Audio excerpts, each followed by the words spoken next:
Hello दोस्तों, नमस्कार। मैं विजन विद राकेश सर के यूट्यूब चैनल पर आप लोगों का स्वागत है।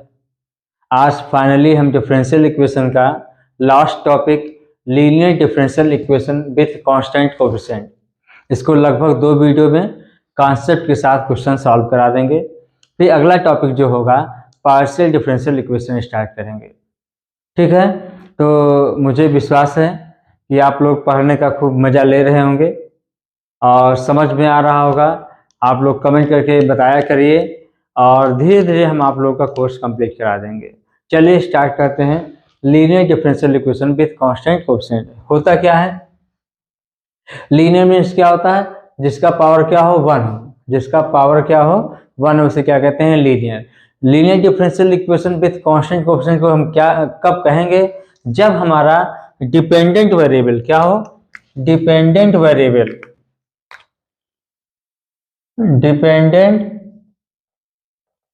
वेरिएबल y और इसका डिफरेंशियल कोएफिशिएंट dy/dx। ठीक है ना। और ध्यान देना, इसका दूसरा नाम है linear differential equation with higher order. क्या नाम है? With higher order. इसको भी लिख सकते हो विथ, क्या लिखेंगे? विथ कांस्टेंट कोएफिशिएंट बोलो, चाहे विथ हायर ऑर्डर बोलते हैं। ठीक है ना। हायर ऑर्डर मतलब क्या होगा कि इसका डिफरेंशिएशन कई बार कर सकते हो। d2y/dx2 होगा, d3y/dx3 होगा, dny/dx पावर nth ऑर्डर का बना सकते हो। इसका बताएंगे अभी जनरल फॉर्म। तो कब कहेंगे इसको? डिपेंडेंट वेरिएबल y के पावर 1 होना चाहिए। dy/dx है तो भी इसका पावर 1 होना चाहिए। अगर d2y/dx2 है तो भी इसका पावर 1 होना चाहिए। और dny/dx पावर n है तो भी इसका पावर 1 होना चाहिए। बात समझ में ना? किसका? डिपेंडेंट वेरिएबल y यहाँ पर जो बना हुआ है y, यहाँ पर dy/dx में क्या होता है? x क्या होता है? इंडिपेंडेंट, y क्या होता है? डिपेंडेंट। ठीक है ना। तो डिपेंडेंट वेरिएबल का पावर क्या होना चाहिए? 1। और जितने भी हायर ऑर्डर हैं उनका पावर क्या होना चाहिए? 1 होना चाहिए। और दूसरी बात, उन दोनों का मल्टीप्लाइड नहीं होना चाहिए। y और dy/dx का मल्टीप्लाइड नहीं होना चाहिए। dy/dx मतलब कोई भी हायर ऑर्डर लीजिए, y से मल्टीप्लाई नहीं होना चाहिए। वही चीज लिखा हुआ है। A linear differential equation with constant coefficient is that in which the dependent variable and its differential coefficient occurs only in the first degree। First degree मतलब जिसका पावर क्या हो? 1, and are not multiplied together and the coefficients are all constant। इसके सारे जो coefficient हैं वो क्या होना चाहिए? कांस्टेंट होने चाहिए। और उनका मल्टीप्लाइड किसका? डिपेंडेंट वेरिएबल और हायर ऑर्डर या डिफरेंशियल कोएफिशिएंट कह सकते हो। डिफरेंशियल कोएफिशिएंट और डिपेंडेंट वेरिएबल का मल्टीप्लाइड नहीं होना चाहिए। तो इसे क्या कहेंगे? हम linear differential equation with constant coefficient कहेंगे। खूब समझ में आ रहा होगा आप लोगों को। बस आप लोग शेयर करते रहिए, सब कुछ हम आप लोगों को बता देंगे। इसका जनरल फॉर्म क्या होता है? General form of the equation क्या होता है? a0 dny/dx पावर n, इसे कहेंगे nth order. a1 dn-1/dx power n। आगे क्या आ सकते हैं? आगे लिख सकते हो a2 d के power n-2 y/dx power n-2 plus n/1 dot dot dot. Last में क्या लिख देंगे? any equal fx। fx is क्या होगा? Is only function of x होना चाहिए। इज ओनली फंक्शन ऑफ क्या होना चाहिए? x। Differential equation of nth order, इसे क्या कहेंगे? Differential equation of nth order कह सकते हैं। अब इसको आप लोग अगर पढ़े हो, इसको थोड़ा मिटा देते हैं। स्क्रीनशॉट पहले ले लीजिएगा, ठीक है ना। नहीं तो पता चला कि सब इसमें हॉर्स पॉर्स हो गया, तो ऐसा नहीं होगा। अब यहां देखिए आप लोग थोड़ा सा,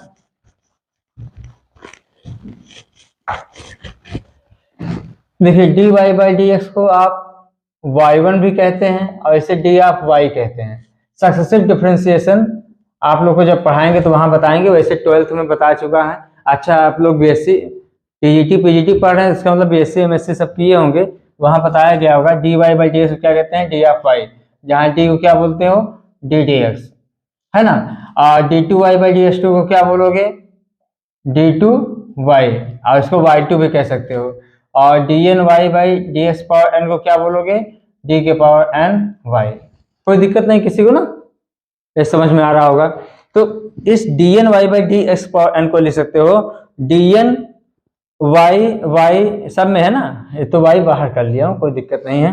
तो इसको D N D X power N को क्या कहेंगे, D N D X power N को क्या कहेंगे, डी के पावर एन कहेंगे। तो यहाँ क्या हो जाएगा, डी के पावर एन, ए जीरो क्या है, कांस्टेंट है, ए वन कांस्टेंट है, इसको क्या लिख सकते हो, हाँ इसे क्या लिख सकते हो, डी एन माइनस वन, आगे डी एन माइनस टू, लिखना चाहो तो लिख सकते हो A two D N minus to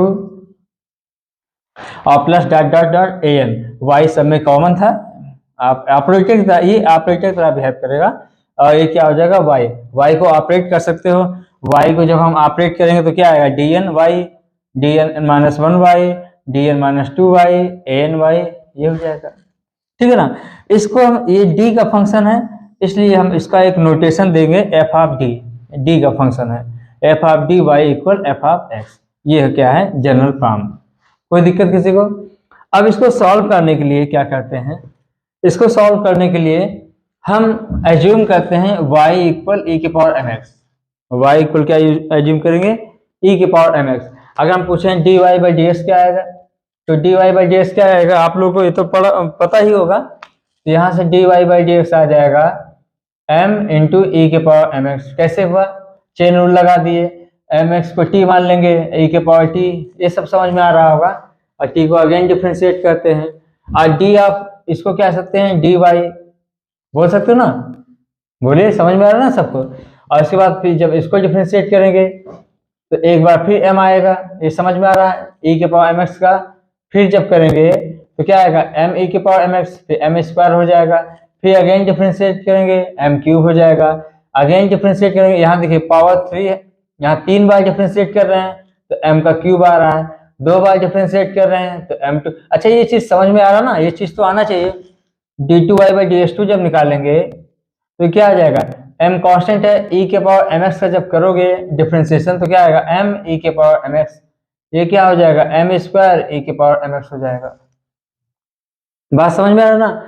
इसके बाद d3y by D x cube जब करेंगे तो m स्क्वायर बाहर निकलेगा, e के पावर mx का जब करेंगे फिर तो m e के पावर mx, तो क्या होगा, m क्यूब हो जाएगा। कहने का मतलब क्या हुआ, जितनी बार डिफ्रेंशिएट करो m मल्टीप्लाई होता जा रहा है, इसका मतलब क्या है, एक पैटर्न बन रहा है। यहाँ d2y है तो यहाँ m स्क्वायर है, यहाँ d3y है तो यहाँ m क्यूब है, यहाँ dny है तो क्या होगा, m पावर n। तो हमें इसकी जगह क्या रख देंगे, इसे क्या बोलते हैं, इसे d ऑफ y, इसे क्या बोलेंगे, d2 ऑफ y, इसे क्या बोलेंगे, d क्यूब ऑफ y, ऐसे क्या बोलेंगे, d पावर n y।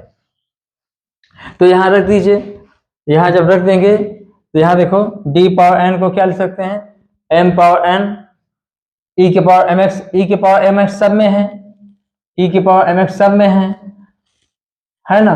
तो e के पावर mx क्या होगा, यहाँ रख देंगे। समझ में आ रहा सबको नहीं, तो मान लीजिए जो बेसिक चीज अगर नहीं पढ़ा होगा तो बता देते हैं। ये चीज हो गया, जब यहाँ रखेंगे a0 d पावर n को क्या लिख सकते हैं, m power n, e power mx सब में कॉमन होगा, हाँ। अरे y की जगह पर क्या है, y हमारा क्या है, e के पावर mx है, इसको लिख सकते हो क्या, my, m square y, m cube y, m n y, है ना, वही चीज तो है। y बाहर निकल जाएगा, y मतलब क्या हुआ, यहाँ e के पावर mx है तो यहाँ क्या बचेगा, a0 m पावर n हो जाएगा, फिर यहाँ m power n minus one plus dot dot dot plus an होगा इक्वल 0। 0 कर लेना, याद रखना। इसको जब सॉल्व करेंगे, सॉल्व करने का तरीका हम आप लोग को बताएंगे जब क्वेश्चन सॉल्व कराएंगे। तो यहाँ क्या हो जाएगा, इसको 0 कर लेंगे तो इसके बाद क्या होगा, यहाँ पर ये चीज बचेगा, e के पावर mx 0 नहीं होगा किसी भी m के लिए, कोई भी m रख दीजिए, e पावर एक्सपोनेंशियल फंक्शन कभी भी 0 नहीं होता है, इसका ग्राफ ऐसे ही तो बनता है, ठीक है ना। और उसके बाद फिर इसको, ये m का फंक्शन है, ये क्या है, m का फंक्शन है, m पावर n में, तो fm इक्वल 0 कर दिए। इसी को क्या बोलते हैं, is known as auxiliary equation. जब क्वेश्चन बताएंगे आप लोग के और समझ में आएगा, ठीक है ना।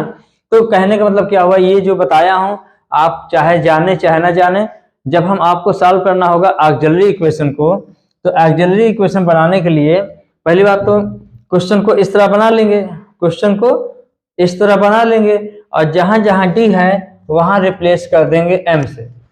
ये जो बताया हूं सिर्फ यही चीज बताया हूं कि जहां जहां डी है वहां वहां किससे रिप्लेस कर दिया हूं, m से। यहाँ रिप्लेस करेंगे d की जगह पर m, तो क्या आएगा, m power n, m power n minus 1, m power n minus 2, an, यही चीज तो आया है ना। तो ऑक्सिलरी इक्वेशन पाने के लिए हम क्या करेंगे, d की जगह पर हम रिप्लेस कर देंगे m से, m से रिप्लेस कर देंगे तो fm इक्वल 0 हो जाएगा। अब इसको सॉल्व करेंगे तो m के रूट आएंगे। अब वो रूट क्या हो सकते हैं, डिस्टिंक्ट हो सकते हैं, हाँ, और रिपीट हो सकता है, और इमेजिनरी हो सकता है ना, सर्ड रूट हो सकता है। अब इस सब के लिए हम बताएंगे कि क्या सॉल्यूशन आएगा। कॉम्प्लीमेंट्री फंक्शन हम बताएंगे आपको, कॉम्प्लीमेंट्री फंक्शन क्या क्या बनेगा। अब इसके आगे देखिए, अब हमने बताया था कि एफ ऑफ एम इक्वल क्या हो जाएगा, 0। जब एफ ऑफ एम इक्वल जब 0 करेंगे और जब इसको हम सॉल्व करेंगे तो एम के रूट आएंगे, और एम के रूट क्या क्या हो सकते हैं। पहला, मान लीजिए एम के रूट क्या हो, डिफरेंट रूट आए, जैसे मान लीजिए m1 आ गया, m2 आ गया, m3 आ गया, तब हम complementary function CF, complementary function कैसे लिखेंगे, C1 e की power m1x plus C2 e की power m2x plus C3 e की पावर m3x, m4 होता तो C4 e की पावर m4x, और m5 होता 5 रूट आता डिफरेंट, तो क्या लिखते हैं, C5 e की पावर m5x। आ रहा नहीं आ रहा समझ में, तो ऐसे आपको लिखना है। अगर मान लीजिए रूट ऑफ m क्या करें, रिपीट करें, मान लीजिए m1 m2 की वैल्यू सेम आ गई, मान लीजिए m आ गया, इसको हम से ये कह देते हैं, तब हम क्या करेंगे CF को C1 प्लस C2x, ये क्या समझ में आया ना। जब रिपीट करेंगे तो हमें क्या बनाना है, फर्स्ट डिग्री की पॉलिनोमियल बनाना है, फर्स्ट डिग्री की पॉलिनोमियल बनाना है। कब, जब रिपीट करेगा, दो रूट क्या हो, रिपीट हो, तो क्या कहेंगे, फर्स्ट डिग्री की पॉलिनोमियल, मतलब x पावर क्या है यहाँ पर 1, तो C1 प्लस C2x, और फिर क्या कर देंगे e की पावर mx। समझ में आया ना। जैसे मान लीजिए आ गया 2, m की वैल्यू क्या हो गई 2 आ गया, तो क्या लिख देंगे C1 प्लस C2x, और यहाँ लिख देंगे e के पावर 2x, m की जगह क्या लिख देंगे 2x। अगर मान लीजिए 3 रूट रिपीट करें, m1 equal m2 equal m3, हम मान लीजिए m मान लेते हैं से, तो अब क्या करेंगे, सेकेंड डिग्री पॉलिनोमियल बना लेंगे, तो क्या बनाएंगे C1 फिर C2x फिर C3। जैसे कोई कहे सेकेंड डिग्री पॉलिनोमियल बताओ, तो क्या बनाते हो आप, ऐसे तो बनाते हो, ax square plus bx plus c, ये क्या है, सेकेंड डिग्री की पॉलिनोमियल है। फर्स्ट डिग्री पॉलिनोमियल क्या है, ax plus b। Third degree polynomial क्या है, ax cube plus bx square plus cx plus d। यही सब तो करते हो ना आप लोग। वैसे यहाँ पर भी है, पहले कांस्टेंट, फिर उसके बाद x पावर 1 फिर x पावर 2, ऐसे लिखना थोड़ा सा अच्छा रहेगा। तो चाहे असेंडिंग आर्डर करो चाहे डिसेंडिंग आर्डर करो, कोई दिक्कत नहीं होता। तो C1 plus C2x plus C3x square e की पावर क्या होगा mx, ये क्या बन जाएगी, सेकेंड डिग्री की पॉलिनोमियल हो गई, ठीक है ना, यहाँ बना लेंगे। अब उसके बाद क्या हो सकता है, मान लीजिए डिफरेंट आया, हो सकता है रिपीट हो जाए, हो सकता है उसके 3 रूट रिपीट हो जाए, 4 रूट भी रिपीट हो सकता है, तो 4 रूट के लिए क्या करेंगे, थर्ड डिग्री पॉलिनोमियल बना लेंगे, है ना, ऐसे करेंगे। अब मान लीजिए m के रूट क्या आ जाए, इमेजिनरी आ जाए, इमेजिनरी मतलब alpha plus minus iota beta आ जाए, तब इसका कॉम्प्लीमेंट्री फंक्शन क्या लिखेंगे, e की power alpha x C1 cos beta x plus C2 sin beta x। कभी कभी और लोग इस तरह लिखना पसंद करते हैं, और कभी कभी लोग इस तरह डायरेक्ट करते हैं, C1 e की power alpha x cos beta x plus C2, या C1 e की power alpha x sin beta x plus C2। दोनों में कोई एक यूज करिए, दोनों मतलब तीनों में कोई एक यूज करिए कॉम्प्लीमेंट्री फंक्शन के लिए, इस तरह यहाँ पर भी मान लीजिए अगर ये ना आया, अगर रूट m के रूट इस तरह आ गया alpha plus minus under root beta, इसे सर्ड रूट कहते हैं, ठीक है ना। e की power alpha x C one cos hyperbolic function पढ़ाया गया है, अगर चाहे तो आप वहां पढ़ लीजिए।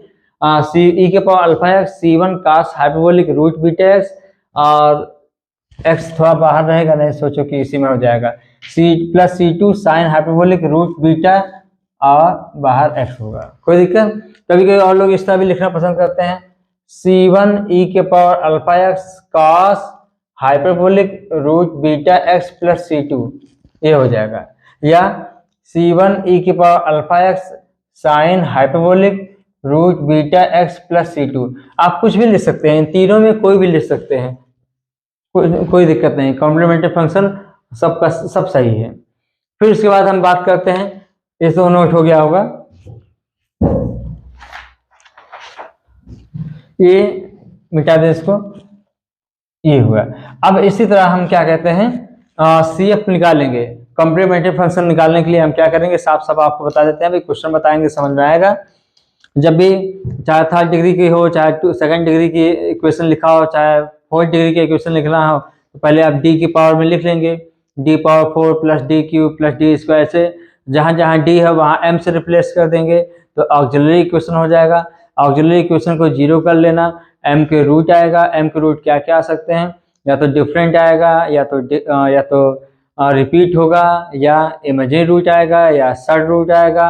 अगर इससे तो पॉसिबल है, और इसके अलावा कोई पॉसिबल तो है नहीं, तब हम सी एफ हम लिखना सबको बताया गया है, या इससे आप कर सकते हैं। अब उसके बाद हम बताते हैं पर्टिकुलर इंटीग्रल कैसे निकालते हैं। पर्टिकुलर इंटीग्रल करने के लिए पहले तो आप ये फॉर्म लिख ही लेंगे, आप F of D Y equal F of S, ये तो बताया हूँ शुरुआत में ही। अब उसके बाद क्या करेंगे, जो पर्टिकुलर इंटीग्रल लिखना हो तो एफ ऑफ डी अपान में कर दीजिए 1 upon F D F of X, या इसको ऊपर ले जाइए तो एफ ऑफ डी पावर -1 हो गया, है ना, ऐसे लिख सकते हैं। और 1 by operator 1 by F D क्या कहते हैं, इनवर्स प्रोसीजर ऑफ डेरिवेटिव, कहने का मतलब समझ में आ रहा ना। इसका मतलब क्या हुआ, अगर देखिए थोड़ा ध्यान दीजिएगा, अगर डी है तो इसका मतलब क्या हुआ, डिफरेंशिएशन डी डी एक्स होता है। अगर 1 बाई डी है इसका मतलब क्या होता है, इंटीग्रेशन होता है। क्या होता है, डेरिवेटिव का क्या होता है, इनवर्स प्रोसेस, डेरिवेटिव का क्या होगा, इनवर्स प्रोसेस। तो 1 बाई डी क्या बताएगा, इंटीग्रेशन, और डी क्या बताएगा, डिफरेंशिएशन। डिफरेंशिएशन इंटीग्रेशन क्या होता है, एक दूसरे का इनवर्स प्रोसेस होता है। तो and solution can be written as C F of P I, P I मतलब particular integral, particular integral P I. अब आप लोग सोच रहे हैं सर सी एफ तो आप बता दिए कैसे निकालना है, पर्टिकुलर इंटीग्रल कैसे निकालते हैं। चलिए आइए उसकी हम बात करते हैं, पर्टिकुलर इंटीग्रल किस किस का फंक्शन का निकालना आसान होता है। चलिए इसको नोट कर लीजिए, फिर हम आगे बढ़ते हैं। देखिए special case for particular integral. अब देखिए पर्टिकुलर इंटीग्रल कैसे, मतलब सबके लिए नहीं होता है, कुछ ही फंक्शन के लिए पर्टिकुलर इंटीग्रल निकाला जा सकता है, ठीक है ना। कुछ फंक्शन मैं आज लेके आया हूँ, ये 2 फंक्शन है, और उसके बाद और भी होंगे, और नेक्स्ट वीडियो में बताएंगे, पहले इन दोनों को समझ लिया जाए। देखिए जब फंक्शन क्या हो, जब एफ एक्स क्या हो हमारा, एफ एक्स हमारा क्या हो, यहाँ पर ई के पावर ए एक्स हो, क्या हो, ई के पावर ए एक्स मतलब समझ में आया ना, F of D Y equal F X है ना, तो एफ एक्स मतलब right side, right hand side में एफ एक्स की जगह क्या लिखा हुआ, मान लीजिए ई के पावर ए एक्स। तो पर्टिकुलर इंटीग्रल क्या लिखवाया था याद है, अभी इसके पहले तो 1 by F of D Y, यही किया गया था ना, sorry 1 by F of D F X. तो 1 by F of D F X क्या है, ई के पावर ए एक्स। याद रखिए जहां जहां डी है वहां क्या कर देंगे, ए से रिप्लेस कर देंगे। अगर एफ ऑफ ए 0 नहीं आता है तो यही हमारा क्या हो जाएगा, पर्टिकुलर इंटीग्रल। अगर एफ ऑफ ए 0 हो जाता है, एफ ऑफ ए 0 हो जाएगा तो इसको क्या करते हैं, इसको मतलब 1 by F of D E के पावर एक्स, इसको पहले एक बार डिफ्रेंशिएट कर देते हैं। एक बार क्या करेंगे, डिफ्रेंशिएट करेंगे, यहाँ एक्स से मल्टीप्लाई कर देंगे, एक्स से क्या करेंगे, मल्टीप्लाई कर देंगे 1 बाई एफ डैश से ई के पावर ए एक्स। अब बात को समझिए, अब लोग ये तो समझ लो पहले इतना कि अगर एफ ऑफ ए 0 हो जाएगा तो एक्स से मल्टीप्लाई कर दो, अपान 1 फैक्टोरियल होता है, लेकिन कोई बात नहीं, एक्स।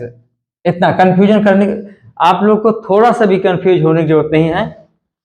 अगर एक बार एफ ऑफ ए 0 हो जाता है तो आप क्या करेंगे, एक्स फिर अगेन डिफ्रेंशिएट कर दो, डिफ्रेंशिएट करोगे डी को डिफ्रेंशिएट करोगे क्या आएगा, एफ डैश डी आएगा। फिर डी की जगह क्या रख देंगे, ए रिप्लेस कर दीजिए, ठीक है ना। तो एफ डैश ए अगर जीरो नहीं होता तो ये हो जाएगा सोल्यूशन। अब हम इसका एक जनरल फॉर्म बता रहे हैं नोट करके, 1/d माइनस ए पावर एन ई के पावर ए एक्स। अब देखिए डी की जगह पर ए रख देंगे तो ए माइनस ए जीरो हो जाएगा। तो अब हम यहाँ पर डायरेक्ट मैं कह रहा हूँ एन की जगह क्या हो सकता है, एन 1 हो सकता है, 2 हो सकता है, 3 हो सकता है, 4 हो सकता है, कुछ भी हो सकता है। तो यहाँ जब एन 1 रख देंगे तो डी माइनस ए, और यहाँ एन रखिए 1, एक्स पावर 1 अपान 1 फैक्टोरियल, 1 फैक्टोरियल मतलब 1 ही होता है, ई के पावर ए एक्स हो जाएगा। अगर 2 होता, एन की जगह पर 2 होता है ना, तो क्या रख देंगे, x square upon 2 factorial. Direct हम फार्मूला में ये तो बता ही रहा हूं आपको, फार्मूला से भी बताएंगे क्वेश्चन और वैसे भी समझाएंगे ये कैसे आया, ठीक है ना। इसी तरह मान लीजिए डी माइनस ए के पावर एन के साथ फाइव ऑफ डी जुड़ा हो, और फाइव ऑफ डी मान लीजिए डी जहां ई के पावर ए एक्स, डी की जगह पर ए रखेंगे तो यहाँ तो जीरो नहीं आएगा, तो 1/f ऑफ ए हो गया। यहाँ पर जीरो आएगा तो इसका क्या हो जाएगा, एक्स पावर एन अपान एन फैक्टोरियल ई की पावर ए एक्स। बात समझ में आया नहीं आया, क्वेश्चन बताएंगे और समझ में आएगा, नोट करते रहिए। अभी क्वेश्चन लेके बताता हूं तो आप लोग को सब कुछ समझ में आ जाएगा, ठीक है ना। आगे बढ़े। अच्छा अब यहाँ देखिए 1/f of D square sine A x है, तो ये अगर साइन ए एक्स है तो डी स्क्वायर की जगह पर रिप्लेस कर देंगे माइनस ए स्क्वायर। ए क्या है यहाँ पर माइनस ए स्क्वायर, और साइन ए एक्स लिख देंगे।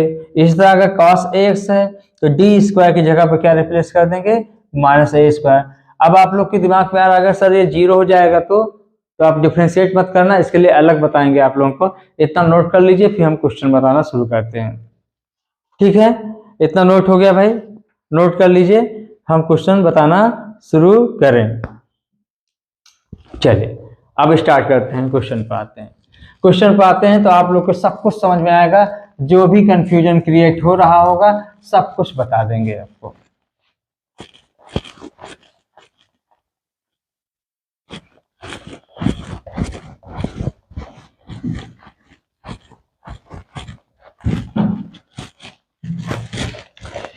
अब चलिए क्वेश्चन बताते हैं।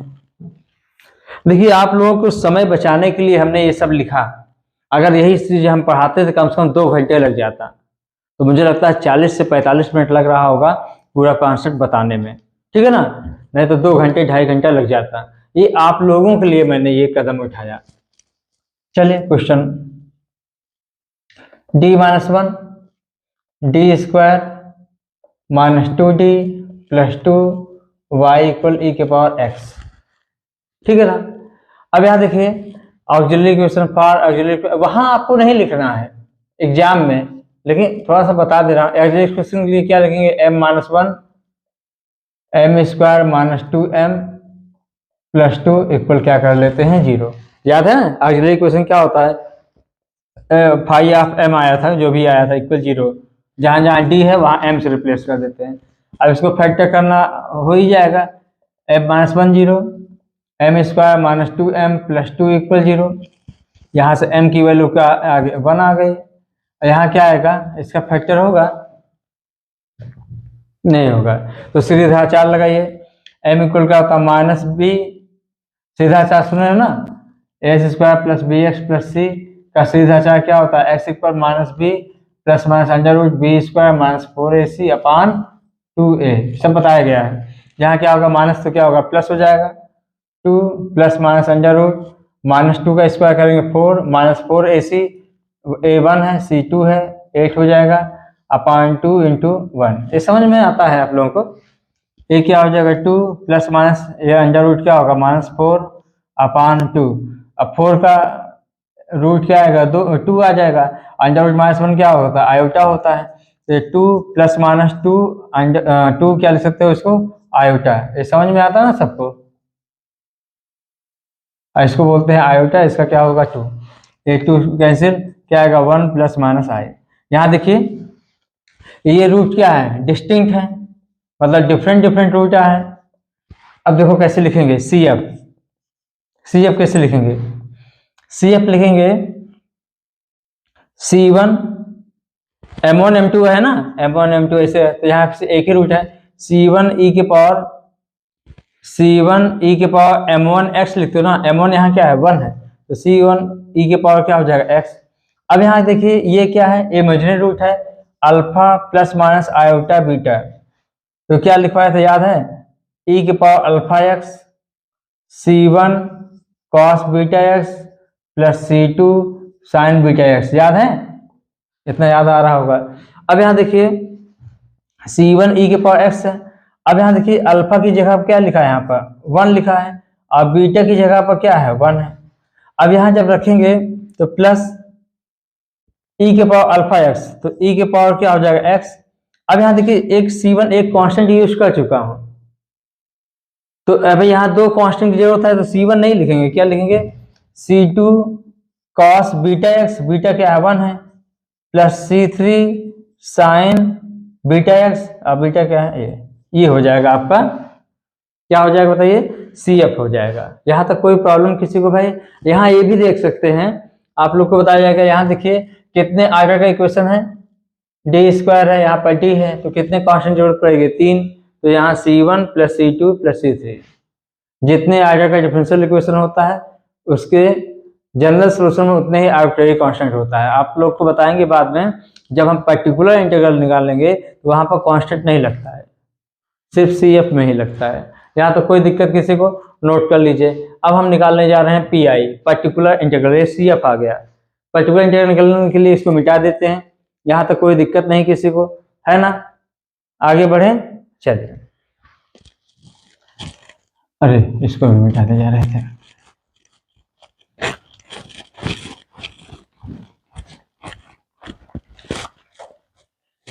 अब बात करते हैं D-1 है यहाँ पे। अब यहाँ क्या करेंगे, पर्टिकुलर इंटीग्रल निकालने के लिए क्या कहते हैं 1/FD, और FD हमारा यही है total, 1/D-1 D square minus 2D plus 2, और यहाँ क्या लिखेंगे e के पावर x, तो e के पावर ax है ना, तो a की वैल्यू यहाँ क्या है 1 है, a की वैल्यू क्या है 1। अब यहाँ देखिए यहाँ पर 1 रखेंगे तो 0 आ जाएगा, तो ये सेकंड नोट वाला जो सेकंड है, और यहाँ पर 1 रखेंगे तो यहाँ पर 0 नहीं आएगा। तो पहले हम क्या करते हैं 1/, इसको अभी रहने देते हैं, इसको अभी रहने दीजिए, ठीक है ना, इसको कर दीजिए, इस वाले उसको ऑपरेटर को, तो ए की जगह पर क्या कर देंगे, ए क्या है हमारा 1 है, तो जहां जहां डी है वहां रिप्लेस कर देंगे 1 से, f(a) लिखते हो ना, f(d) की जगह पर क्या लिखते हो f(a), तो डी ए है हमारा क्या है 1 है, तो जहां जहां डी है वहां 1 रख देंगे, तो क्या होगा 1 square minus 2 into 1 plus 2 e की पावर x। अब इसकी वैल्यू क्या आएगी 1 स्क्वायर 1 प्लस 2 3, 3 माइनस 2 1 आ जाएगा, 3 माइनस 2 1 क्या आ जाएगा D-1, इसकी वैल्यू क्या आएगी, कहीं गलत नहीं हो रहा है, 2 3 में से 2 हाँ 1 आ जाएगा, कोई दिक्कत नहीं, e के power x।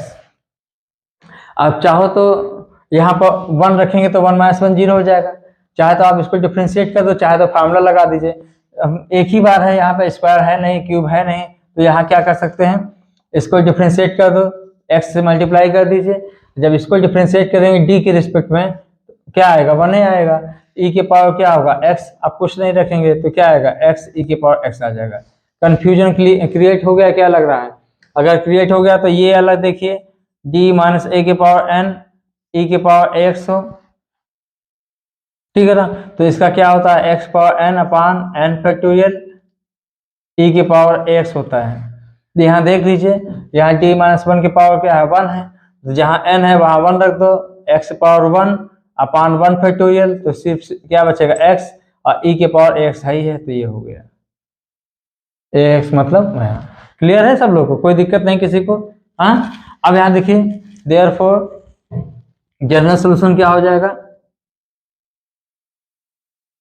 Therefore general solution क्या हो जाएगा, therefore general solution CF plus PI, तो CF क्या आया था C1 e के पावर x ई के पावर अल्फा एक्स, तो ई के power x C2 cos beta x, अभी जो लिखा था वही लिख रहा हूँ, C3 sign beta x plus particular integral क्या आया, एक्स ई के पावर एक्स। क्या इतना समझ में आ रहा सबको? यहाँ तो कोई दिक्कत नहीं किसी को भाई, आ रहा है? हाँ, अब आगे बढ़ते हैं, नेक्स्ट आते हैं इस पर, कोई दिक्कत? अब सेकंड क्वेश्चन लेते हैं, या अभी इसको ले लेते हैं, इस वाले को, इस वाले को लेते हैं, सेम उसी तरह बना है। हाँ, तो इसको भी ले लेते हैं, इसको मिटा दें सब।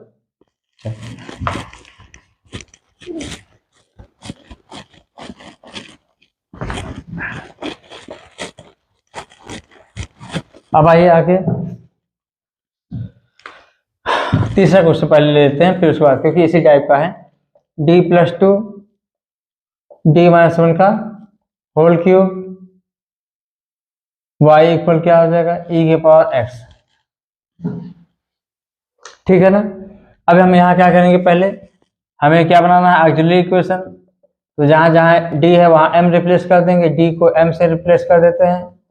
आप लोग ना करिए, डायरेक्ट करिए, क्योंकि आप लोग तो कंपटीशन में बैठ रहे हैं ना, हम आपको बता रहे हैं। डायरेक्ट d को 0 की d की वैल्यू निकाल लेना, तो यहाँ से m की ये हो जाएगा m+2 बराबर 0 हो जाएगा। ये तो आपके ऊपर डिपेंड करता है ना, जब क्वेश्चन सॉल्व कराएंगे और अनसॉल्व का, तो क्या हम ये सब लिखेंगे, क्या डायरेक्ट आप लोग को बताएंगे। m की वैल्यू क्या आएगी, -2, यहाँ m-1 m-1 m-1 3 बार है, तो m की वैल्यू क्या आएगी, 1 1 1, रिपीट कर रहा 3 बार। यहाँ डिफरेंट रूट है, तो CF क्या आएगा, CF क्या आएगा, C1 e के पावर -2x। बात समझ में है ना, m1x तो -2 है। अब यहाँ क्या है, 3 रूट हैं, तो सेकंड डिग्री पॉलिनोमियल बनेगी।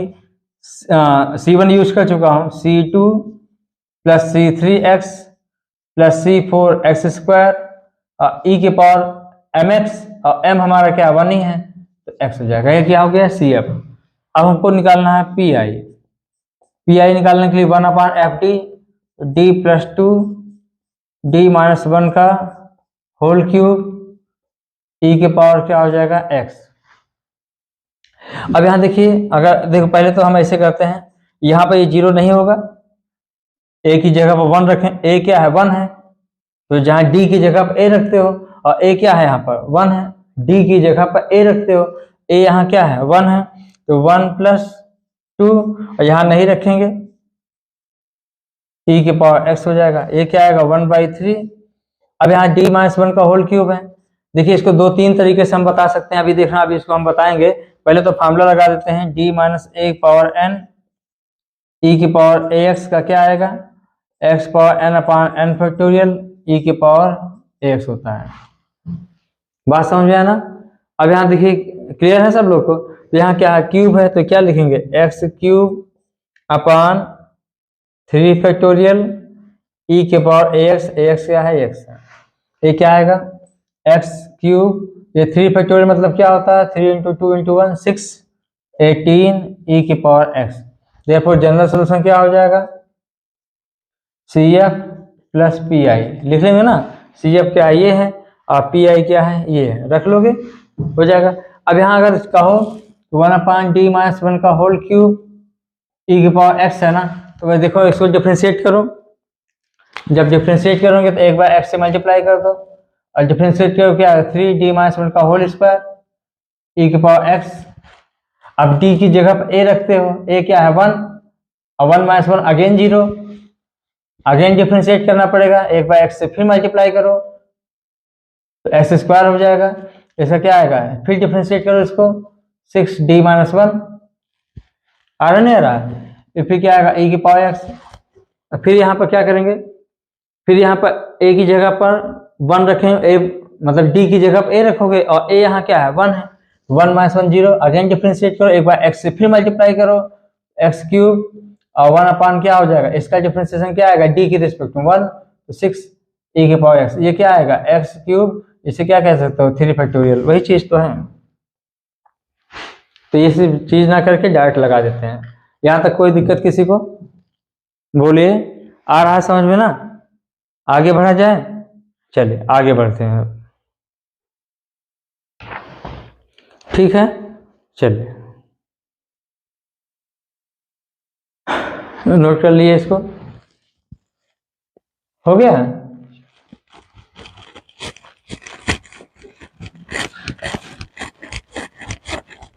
ये बताइए सेकंड कर लेंगे, करें हम? कितने सवाल हैं?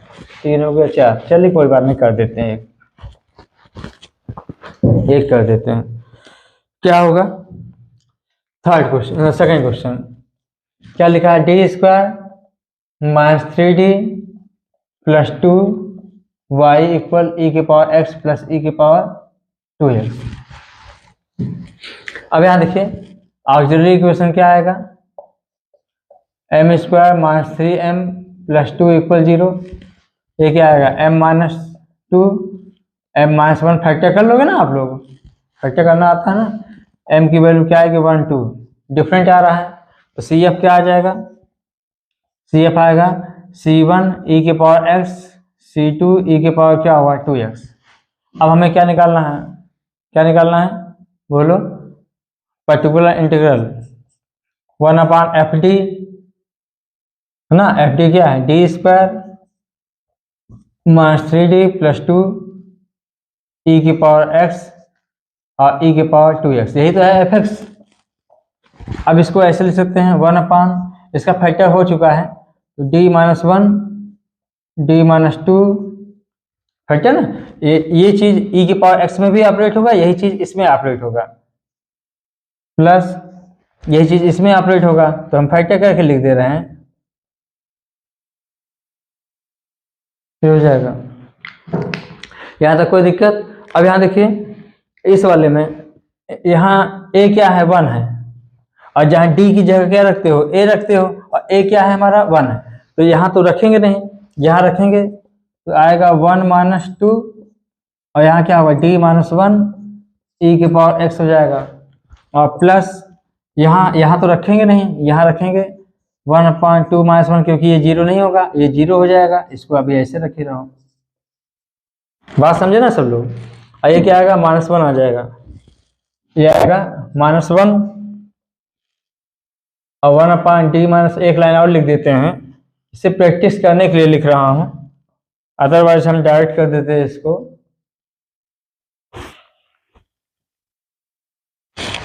अब देखिए 1 यहाँ 1 है तो 1 माइनस 1 करेंगे 0, यहाँ 2 है तो d की जगह 2 है, 2 माइनस 2 0।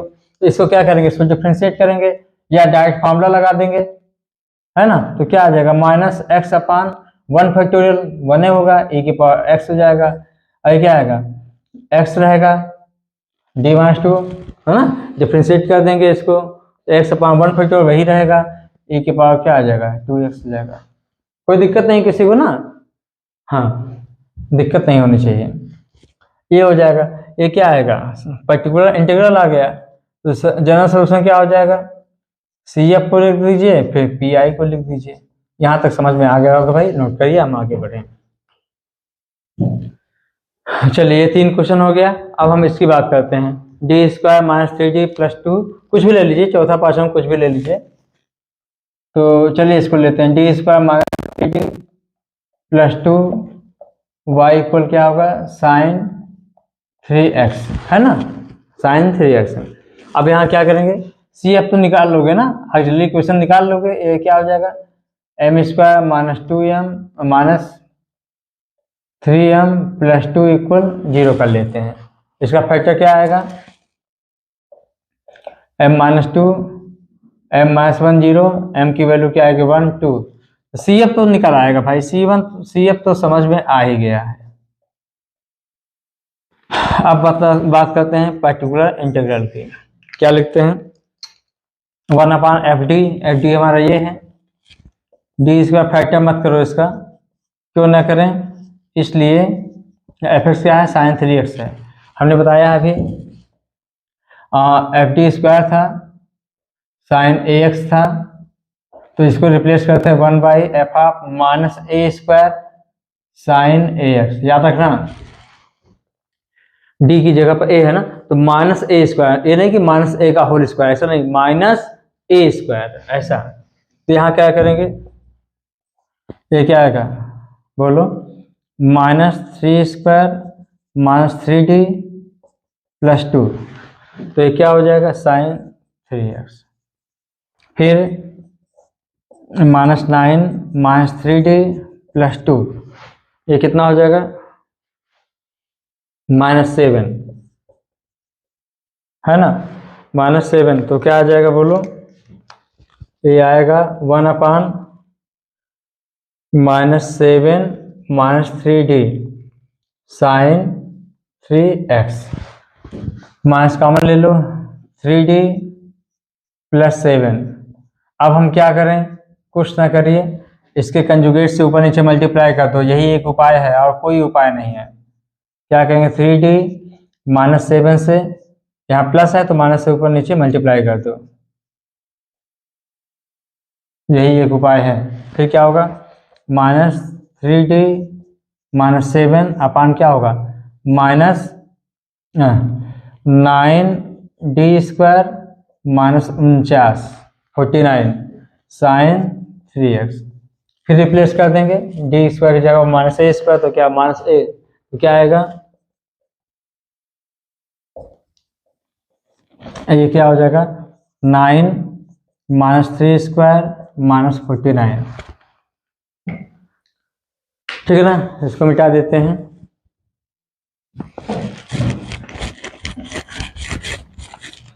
अब यहाँ देखिए, बहुत ही आसान है, थोड़ा टाइम ले रहा हूँ इसलिए थोड़ा समझा रहा हूँ ना, समझाते हुए चल रहा हूँ तो इसलिए थोड़ा सा टाइम लग जा रहा है, नहीं तो बहुत ही आसान है।